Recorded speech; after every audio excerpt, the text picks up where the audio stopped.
place on 3 of these rims before I showed you the 4th, and showed you guys how pneumatic beadlocks work and why we're using them on the Tuggy Buggy.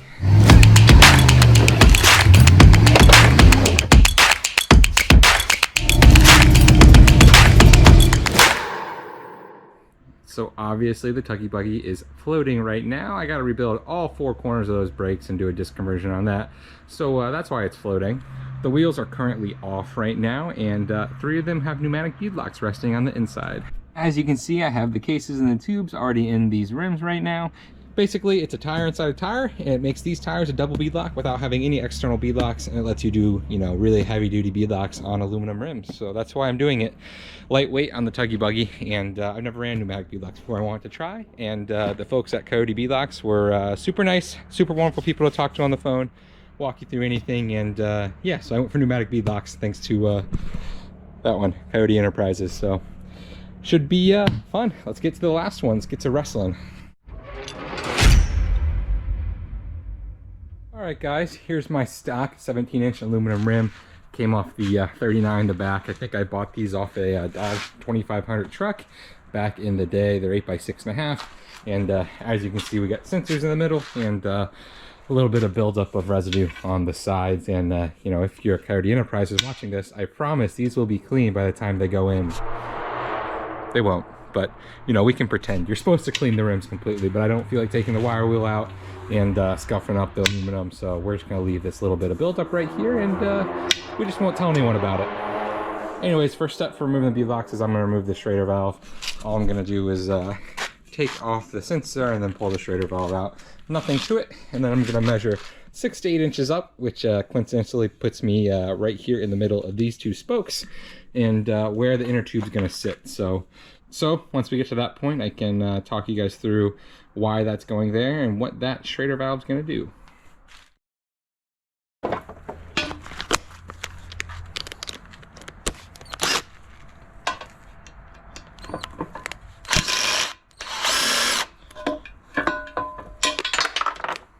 Perfect. All right, to remove the Schrader valve, I'm going to use the trusty vice grips and go ahead and... All right, there we are clamped on, and I'm going to go ahead and give that a yank through. Probably won't be able to get good footage of this, but we can try. Oh, we can. Look at that. And then pull it straight through. Just like that, we have the valve off.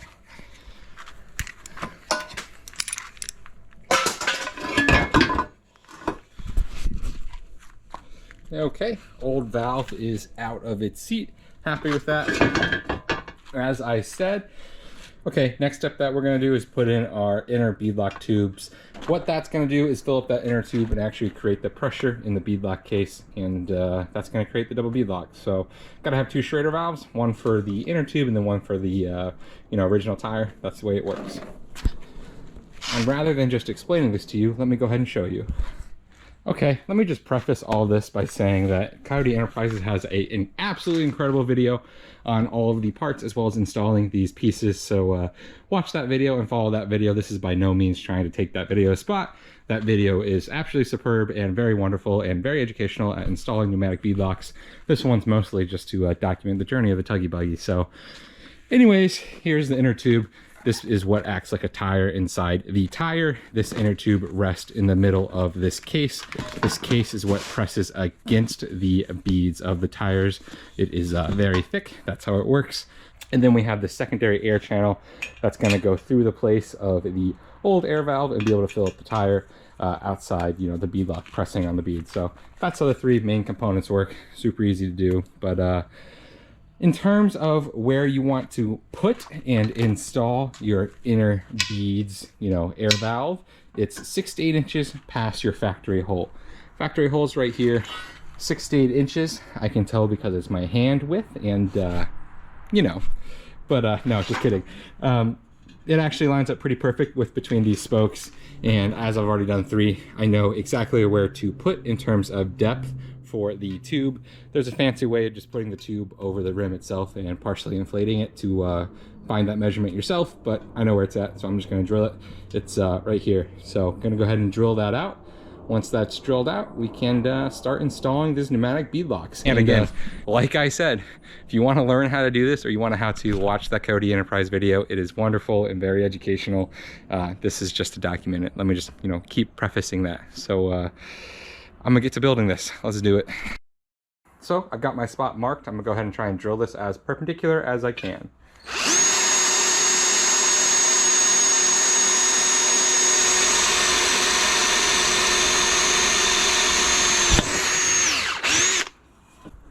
Go ahead and switch out that starter bit for the real size bit. This is 5/16.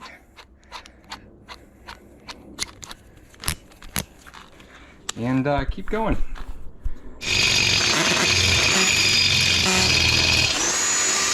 It's almost like these numbers mean something, right? Crazy. So gonna go ahead and take that out, take the chamfer out, and chamfer this hole to accept an O-ring.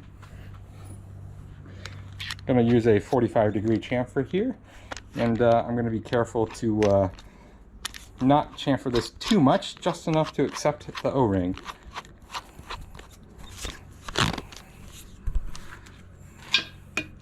As you can see, chamfer in place.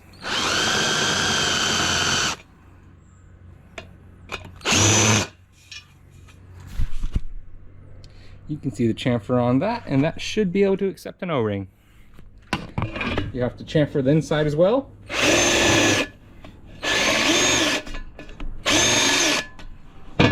Now we have everything chamfered and in place.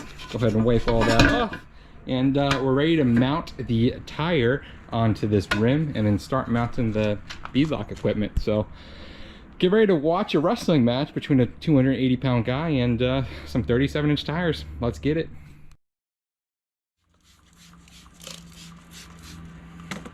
Never use too much Windex.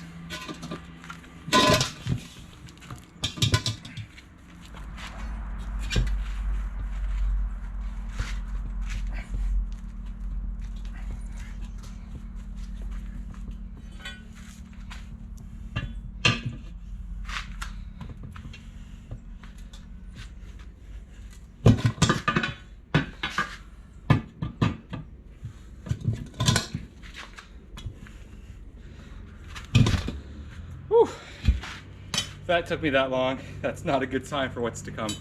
Let's keep going. Okay, time to get some Scarface action on real quick. This is baby powder, I think, and what you do before installing the case as well as the tube is coat it in baby powder. That way it's nice and tacky for the installation, so that's what we're gonna do. Get a little bit of Scarface action and coat these bad boys up. If you're like me, not afraid to get a little dirty, I just coat the whole thing and then get in there with my gorilla hands. And that whole thing is in inside and outside. It's what you're supposed to coat.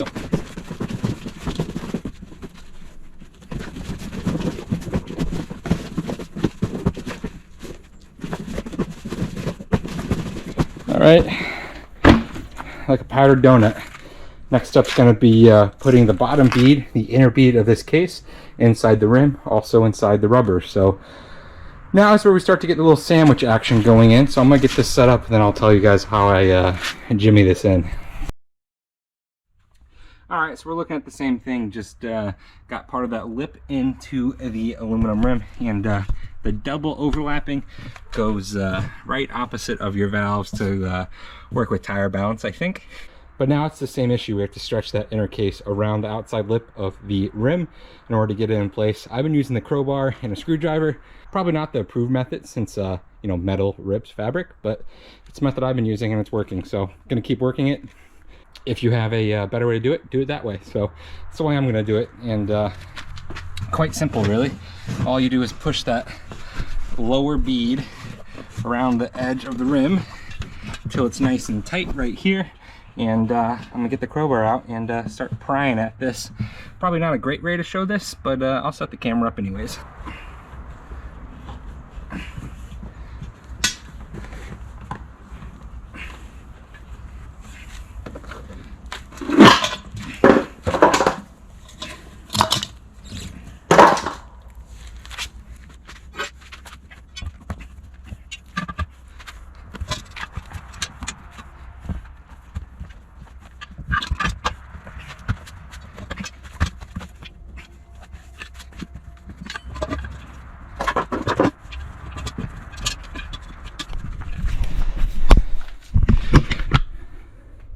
All right, as you can see, just the outer bead is still outside the rim.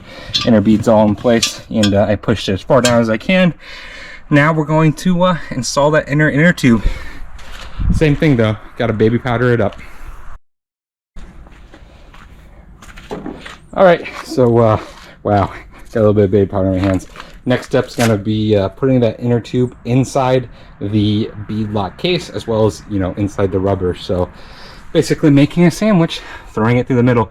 And then as soon as you get that tube in, you go ahead and put the Schrader valve through your newly drilled hole as well. So gonna do both of those and put this inner tube in.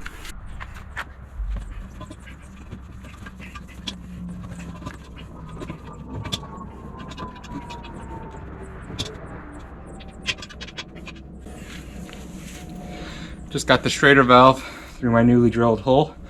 Gonna go O-ring, washer, nut, and then air cap. So pretty similar to anything else, but got the whole shebang on there.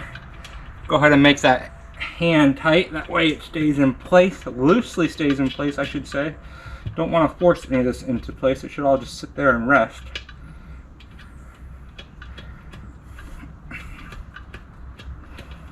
I like to take the tire off all of its stands and then kind of sandwich the you know, material between the rim and the tire and my weight, like my 300 pounds. And then I'll take the tire tool, and this is just a crowbar, but I'll take the tire tool and try and fold the other edge up and use my foot to hold it in place. That's how I'm gonna do it. There's probably a better way to do it with actual tire tools, but I don't own them, so.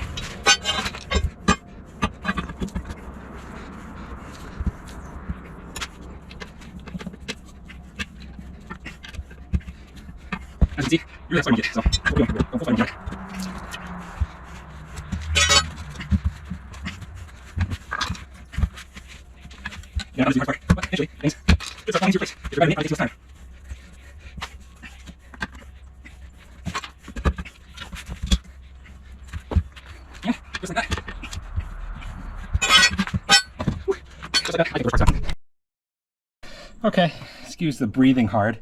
That was rough. Now I'm going to go ahead and push the outer edge of that case all the way down to the drop center of the wheel, and then put that secondary air channel in. So that's what I'm going to do.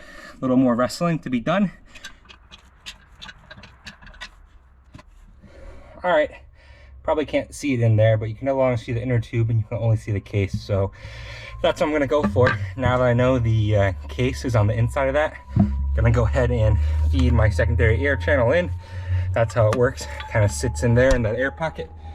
Feed that in, put the nut on that, and then add it to the stack, and I'll tell you what I'm doing with that stack in a second. You can also pre-contour these air channels to kind of hold a better shape, which is going to be especially important for me because these are getting mounted on the outside bead by a machine, because physically impossible for me to mount these by myself.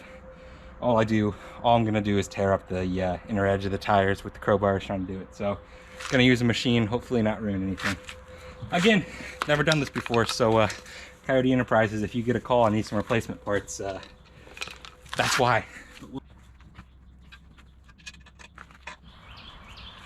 I'm happy with that, and gotta strap these to the truck, take them to the machine shop to mount the outer edge. Then all we gotta do is air them up. All right, switching to the good old iPhone to record. So sorry if this footage looks a little different. My GoPro ran out of battery and it's not at my house right now. So, you know, iPhone it is. Anyways, we are ready to mount these tires. Just got them back from the tire shop. They did use the machine to mount that outer bead, and that just goes to show that, you know, maybe that's not the right thing to do, but in my application, maybe I just got lucky and it worked. So either case, I'm gonna go ahead and lubricate this outer bead as much as I can, and then walk through the installation procedures for airing up the beadlocks. Both sides, of course, need to be lubricated.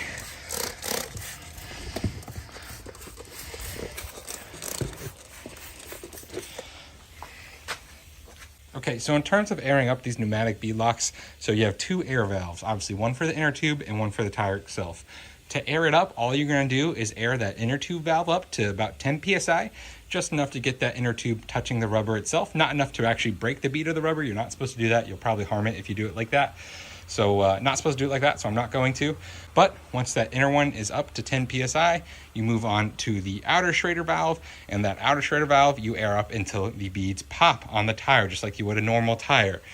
Once the beads pop, you take the air valve out of the outside air, and then you fill that inner one up to about 40 psi, which allows for thermal pressure changes at the max psi of the inner tube, the pneumatic beadlock itself, which is 50 psi. So they recommend 40 psi as a fill-up point. So once that's filled up, then you put the core back in that Schrader valve on the outer one, and you fill the outer one up to whatever psi you want to run. And that's it. And I should probably note I already tightened both of these valves, the nuts in the valve. That way everything's nice and tight. So I'm going to go ahead and fill up the inner one to about 10 psi. And the outer bead will pop a little bit, but I don't want to do a full pop or anything crazy. So I really should get an air gauge that fills up and tells me exactly. That would save me some hassle. All right, so we're at 10 psi. Now to pop the outer bead.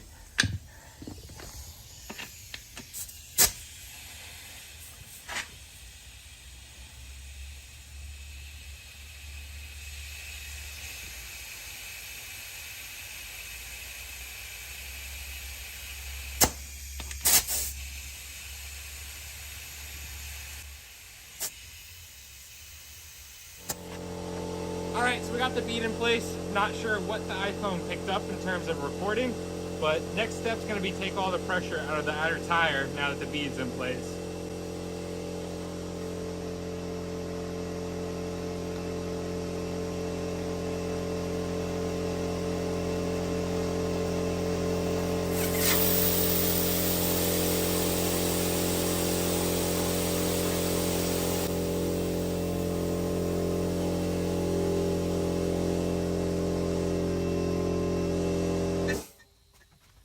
Okay, now that all the pressure is out of the outer tire, because we took the air valve out of that Schrader valve, and sorry if this whole last part was a little confusing. Like I said, aforementioned video, I would watch it, it's pretty good. Anyways, all the air is out of the outside of the tire. Now we're going to fill up the inner tube to 40 psi, and then we're going to fill up the outer tube, and then this one will be done. Easy as that.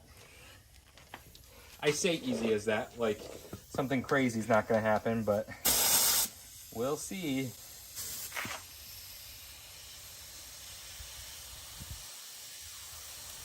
All right, guys, that's it for that one. We're not gonna be able to test these double beadlock pneumatic. Sorry, wow, my brain. We're not gonna be able to test these beadlocks today or for a while until the Tuggy Buggy gets done. But I'm happy to say they're on there, and I'm also really happy to have worked with Coyote Enterprises. Great company, great people, really happy about them, and nothing but good words about them. We'll see how their product holds up. I'm pretty sure it will hold up very well from what I've read online. And, you know, now we have 4 double pneumatic beadlocks that are ultra light, and I'm ultra satisfied. So that's it for that one, guys. Anywho, more progress for the Tuggy Buggy, and probably don't repeat what I did installing them. Probably watch the video and install it the right way. But I might have just got really lucky with all these. So we will see how they hold up, though.